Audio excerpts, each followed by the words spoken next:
Product safety recall, heating and ventilation system, 16C050, 12th of August. 24 hours later, or about 20 hours later, let's go and pick up the Zafira and see what they've done. And the inspection light is now flashing. Going to flash a few times until it resets. There's reset now to 19,000 miles is when it will next come up. Here is my near 10 years Zafira owner's review of the good and the bad for what to expect if you're thinking of buying a Zafira or just bought one. Because I've had this one for near 10 years now. So I should know by now what a buyer should expect. Firstly, do get a diesel, as the engines will tend to last a lot longer than a petrol, probably double the life. This is a 1.9 CDI. There you go. 1.9 CDI diesel engine, which is more than enough power for city and motorway driving, which means I've not had any problems in the power department.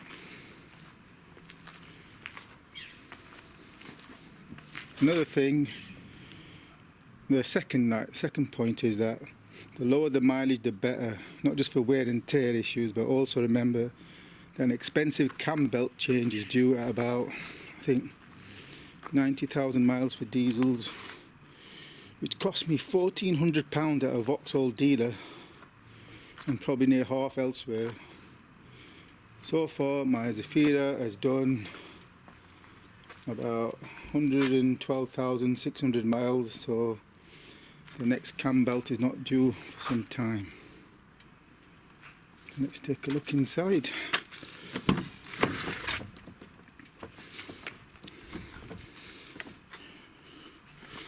Put the key in ignition. Here's what the mileage is, 112,700. Yeah.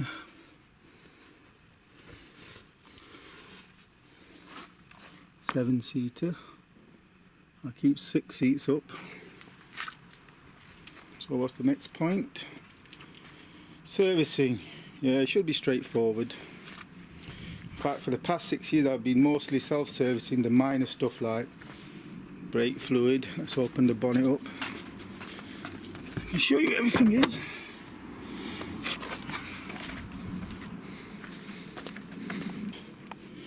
That's the brake fluid, which is difficult to get to. Watch my video now to open it. So you've got the air filter there, and you've got the battery there. That's mainly what I've been doing, self-servicing and top-ups of the fluids there and there. So I do a full service with a garage which does the engine oil and oil filter change once every other year, which is fine for my low mileage, and leave the major maintenance stuff for MOTs, such as brake pads and the rest. I'm not heavy, I don't drive much, I drive less than 5,000 miles a year, so it doesn't require heavy maintenance, servicing. Yours might require more depending on how much you drive. Also the batteries, these only last about 3 years before they start dying. Yeah, so you got a budget for a new battery every 3 years or so, else you'll have to get yourself a charger. Yeah. I have. Yeah, it's a battery charger. Old, I've had it for over 20 years. But if you don't get a new battery after about 2.5 years, you're going to start needing a charge, especially if you don't drive much. So what's it like for MOTs? Well, after it's about 5 years old, you're going to have to budget for about £400 for MOTs to fix the bits that tend to go mostly related to the wheels and associated stuff like arms and shock absorbers. Also on this one, the alternator needed replacing, which I think it's under there somewhere. Age 8. Other than that, it's expected items like bulbs and tyres. Now the instrument panel on these is pretty bare. Let me just put the key in the ignition.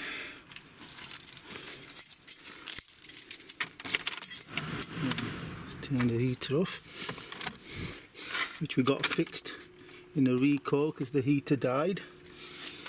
You know, there's a few recalls with the exploding heaters. That's been fixed.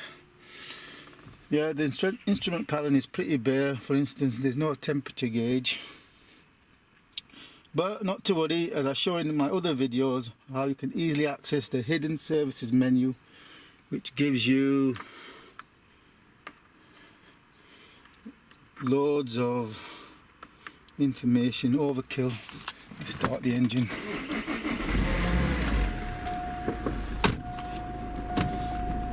See if I've got.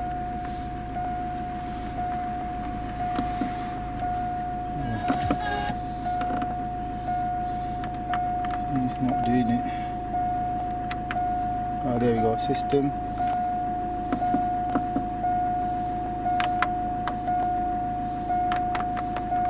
Anyway, let's turn it off. It's beeping.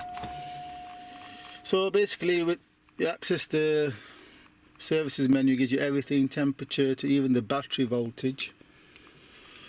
What about fuel consumption on these? Let me close the back door first because it's going to start beeping again. What's the fuel consumption on this? It's not showing me the trip. Yeah, there you go, 36.8. Not instant.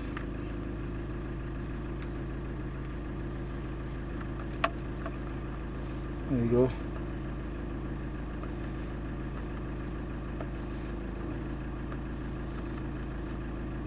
Average consumption 45 miles per gallon.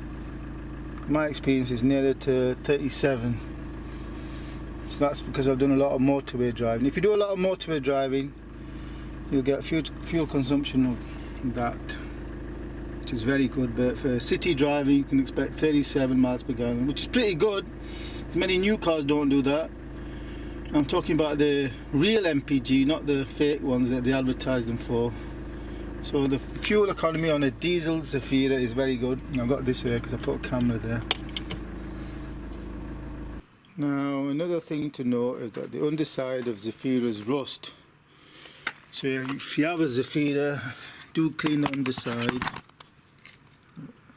There you can see the rust.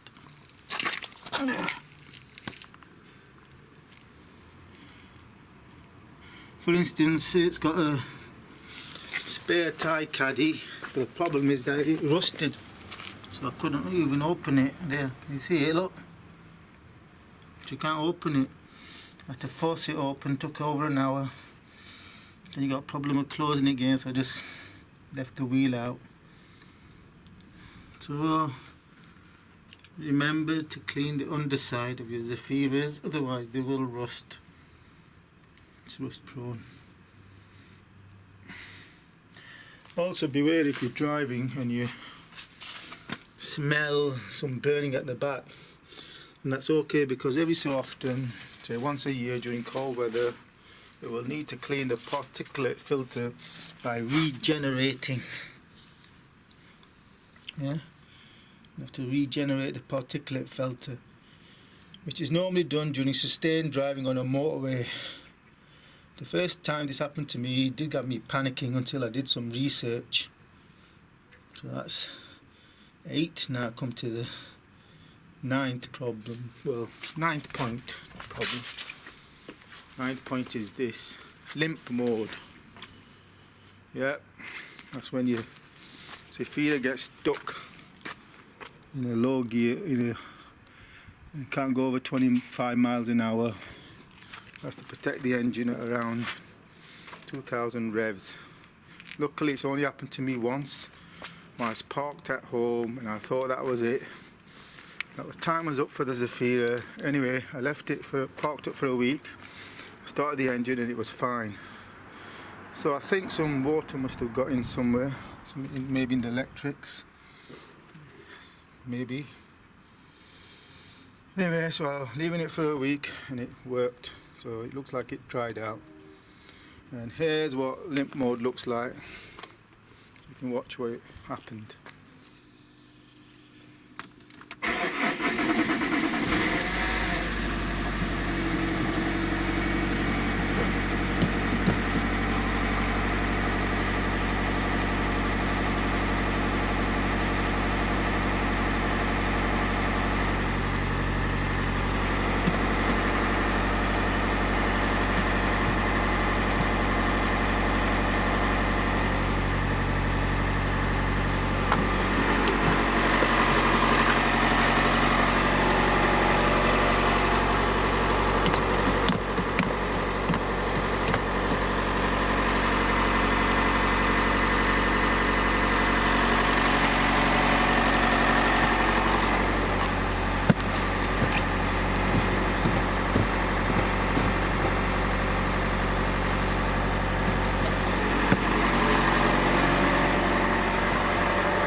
And lastly, the 10th point is that the main reason for buying the Zafira in the first place is because it has 7 seats. And I normally drive with 6 seats in place so that I can access all the area for boot space. See, I can just put bags there and bags there. So I can just leave the 6th seat in place, whereas if I had all 7 up, then that's a problem. So I drive with 6 seats in place so I can access the full boot. Also, this is pretty much useless if you're going to use 6 or 7 seats. There's nowhere to put it, it just takes up space. There's slots there, so I usually leave this arm out unless I'm going distance and I need to park up and cover the boot area if I've got luggage there. I don't want anyone to nick. So that was my 10-year review of a Zafira 2006 1.9 diesel, and I hope you enjoy yours as much as I've enjoyed mine. So now it's time to upgrade, in which case don't expect more than £800 in part exchange, and maybe if you're lucky you'll get £12.50 privately. Don't pay any attention to the dealer prices of 2 to 3 grand. You got no chance of getting that for your Zafira. If you're lucky you'll get 1400 private, part exchange 800. That's it, I'm done. So it's bye bye from my Zafira and hello to my new car, which is... This is what to expect from an approved used Land Rover Discovery Sport HSE Black. This one's about 15 months old. Only bought yesterday about 18 hours ago from Hunters in Chester. A 2.5 hour drive there and back. So this is the first look during the daytime of what condition to expect from an approved use, because you don't get much time to look around there. The dealers want you in and out. 2 hours I was there.